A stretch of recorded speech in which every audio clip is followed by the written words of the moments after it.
যাদের আমাদের চা শ্রমিকের সন্তানদেরকে যে কেস দেওয়া হয়েছে স্যার, এটা যদি আপনি একটু শেষ করে দেন তাহলে আমরা পাতিয়ালা যা আছে একটা করে রেইনকোট দিবেন স্যার।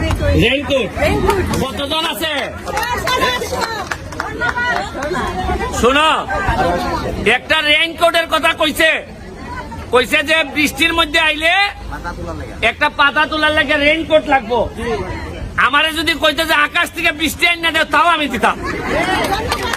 আমার কলিজা সম্পর্কে তোমার ধারণা আছে কিনা জানি না। রেইনকোটের লাগিয়া আমি নিজাম চৌধুরীরে বইলা যাইতেছি, রেইনকোটের লাগিয়া আপাতত 1 লাখ টাকা আমি বরাদ্দ দিলাম। তুমি আগামী সপ্তাহে কিনে যতগুলা হয় দিবা, এরপরেও যেগুলা বাকি থাকবে তোমাদের জন্য কিনা হবে।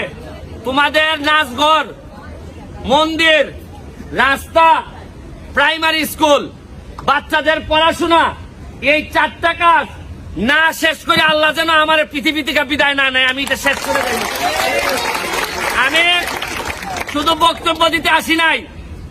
এই দেখো, এই সূর্যের তলের থাইকা এই আগুনে পুরার অভ্যাস যেহেতু তোমাদের মতো আমার আছে, তাহলে মনে রাখো তোমাদের থেকে আমার কেউ আলাদা করতে পারবে না, কেউ পারবে না আলাদা করতে।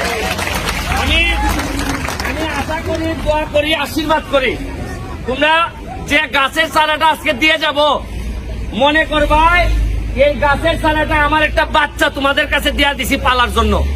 বাচ্চা মনে করে আমার এই গাছটাকে বড় করবাই। এই গাছ থেকে যদি একটা আম তুমি খাইতে পারো তাহলে এটাই হবে আমার সবচেয়ে বড় সফলতা। আমি বুঝাইতে পারছি।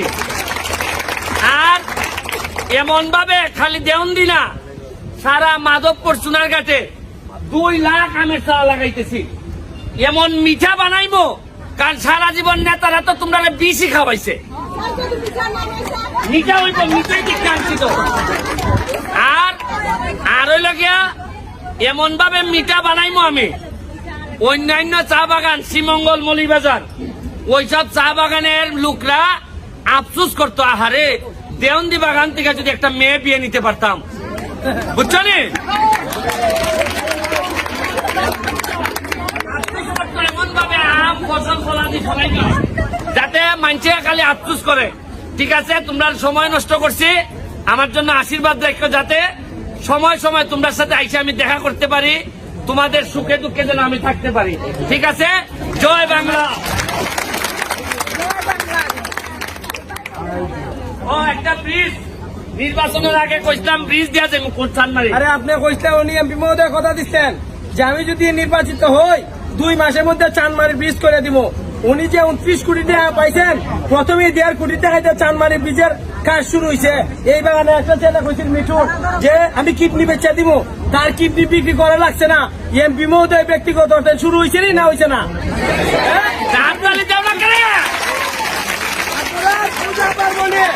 আনন্দ উৎসবে সব সময় আপনার এমপি মহোদয়কে পাইবেন।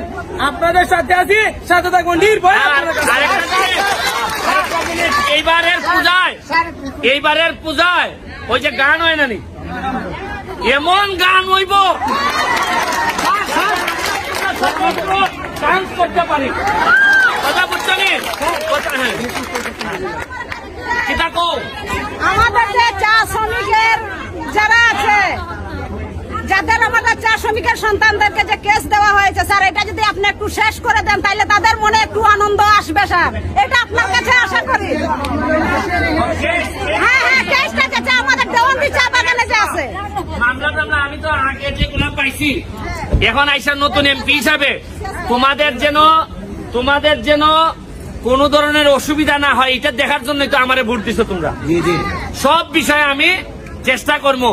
আর চা বাগান মনে রাখবা, চা বাগান হচ্ছে গিয়ে এটা তোমাদের রুটি রুজির জায়গা। যারা মালিক পক্ষ আছে, তোমরা এক পক্ষ, 2 পক্ষ সুন্দরভাবে চললে, ভালোভাবে চা বাগান চললে তোমাদের দাম থাকবে। নাইলে আমি আইসা কয়দিন তোমরা চাল দিমু।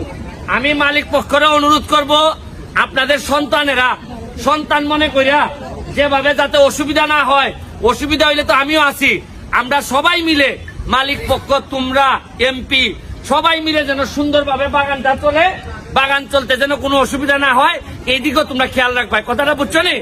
আর যে কোনো বিপদে আমি